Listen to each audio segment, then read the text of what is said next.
Weedy here again from the Weedy Garden. I'm going to build a bigger chook shed on this episode. This one, it's too small. We're going to make it more interesting for the chickens on this episode. I'm going to build them a bigger home. Yeah! I use the chicken poo on the garden, so we want to make one that's easier to get the chicken poo out from the chicken shed. And I'll show you how to do it, Weedy garden style. I'm going to magically make another one today, but we need to make it a bit bigger. So what we're going to do, I learned this one when I was traveling. You need one leaf from the Ujaka pipi tree, which is this tree behind, and we need a bit of bark from one of the Northern Rivers gum trees around here.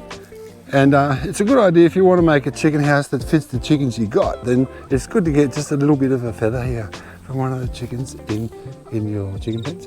A little feather, doesn't matter how big it is. And then the most important thing is, this one is hard to find, but this one's called kangaroo fox manure. It looks remarkably like alpaca manure, but it's called kangaroo fox manure. It's little ones like that, little pellets. I collect those when I find them when I go walking. So if you just watch carefully, look out girls. This can actually create quite a dirty t-shirt sometimes. If you notice, I've got my Weedy Garden t-shirt on, sort of pretty clean. But sometimes you can get a dirty t-shirt out of this, and all of it has to land on the ground at the same time. So I think I'll fold it up into the Ujaka pipi leaf, so it hits the ground all at the same time. All right, just watch this. I think we want to have it about here, right?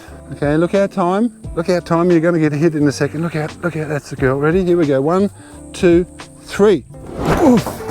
One chicken shed there ready to go. Oh, look at my t-shirt. It got really dirty doing that. See?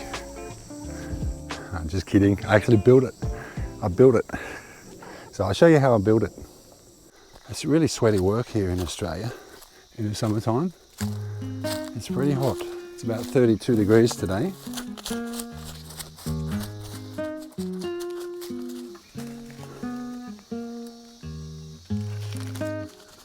All right, you might be thinking, oh no, Weedy, he's going to chop down some trees to make a shed. Don't do that, Weedy. But listen, guys, it's totally fine. On this property, there is hundreds of thousands of these little baby gum trees there. They're popping up everywhere. Like, check out this one, see? I can show you the mother tree, if you like. She's just down here. She's a huge tree.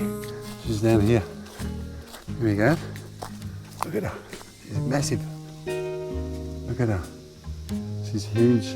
But that's the one that's dropping all these little baby gum trees everywhere. There's hundreds of them, they're everywhere. And they're only a few years old, so I don't have any problem just chopping one or maybe two down to build my chook shed. Just while I'm on the subject of mother trees, have a look at the link in the description of this video about a woman who did an experiment about mother trees. This is an interesting little story. You've got a canopy of trees, right? You've got a mother tree, and she's dropping seeds, right? No seeds falling on the ground all over the place, but what about the ones that are falling in the forest? We know that all trees like photosynthesis to produce sugar, to feed the bacteria. So how do the little baby trees that are underneath the canopy get their sugar? Well, what happens is the mycelium connects the mother tree with the baby trees. The mycelium connects those, so while the mother tree is producing sugar, she's sending it through the mycelium to the baby tree. So as that baby tree can grow up and get its own sugar from the sun, it'll be fed by the mother tree. Isn't that interesting? They found that out by chopping down one of the mother trees in the forest. They came back a year later and they could see that all the baby trees that were underneath the canopy, they'd all died. All right, if you've never chopped down a tree before and you've just bought yourself some land and you've never used a chainsaw, I'll give you a little tip of how I chop down a tree. I want this tree to fall down that way. So what I want to do is I want to make a cut straight in here, and then I'm going to do another cut down here until it meets the bottom there, and I'm going to take that chunk out, and then I'm going to come behind and I'm going to cut it a little bit above that one, and I'm going to cut it that way in towards this way. And then it should just fall down that way. And we want to put in our protective ear plugs, of course. Okay, so we're just going to put those in like.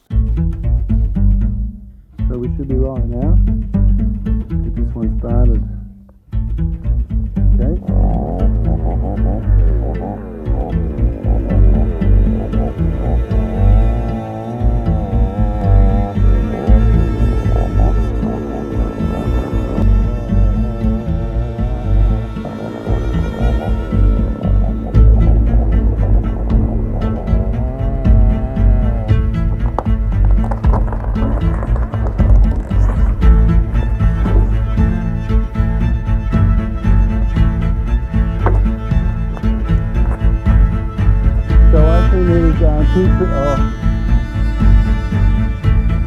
So I actually needed 2 trees to do that. So I'm just going to measure out. I need about 2 meters and 60 in length. Whew, so I'll just put in my, try and get my earplug.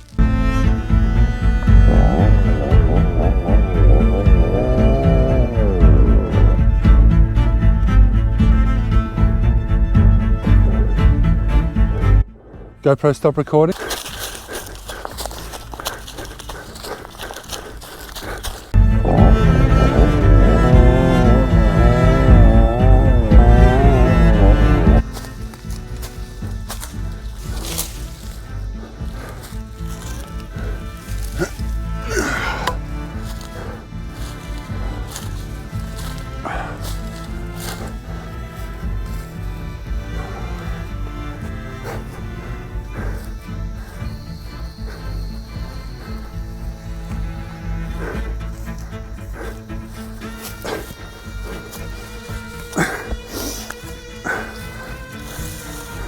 Also need some of these branches, so they've got somewhere to roost on at night time. Okay, so I want to burn the ends of these stumps so they don't rot in the ground. So I'm going to just cut off the part that's above ground.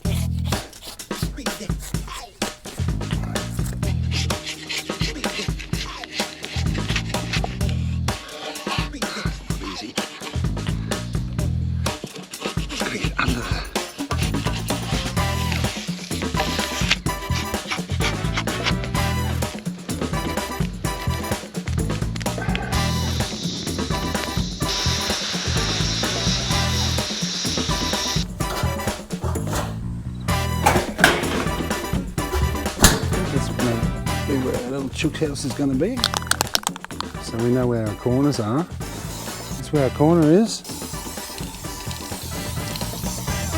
There we go.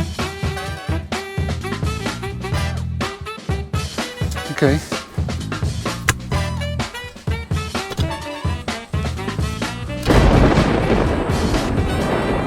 Looks like it might get wet soon.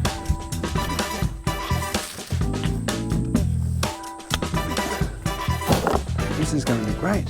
Oh, you're helping me dig the hole, girls. That's quite nice of you. Looks like it's going to rain. I make my holes about 50 centimetres deep. That's deep enough to keep it nice and stable. I'm going to have this chook shed here for the next 50 years. So the reason I burnt these is because I want a layer of charcoal on the bottom, see, because there's no nutrients left in that. They've all been burnt away. So when I stick it in the ground, fungi and the bacteria and microbes and stuff, they won't want to go through here because they're so small. This thickness of charcoal is for them like going halfway across the planet. They're not going to want to get in here. So this will be preserved under the ground.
Didn't have my goggles on that time.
So I want it to be going down that way. I want the water to run out, of course, at the other end. So let's see how that goes.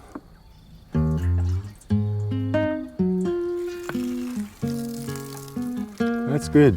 Nice.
Okay.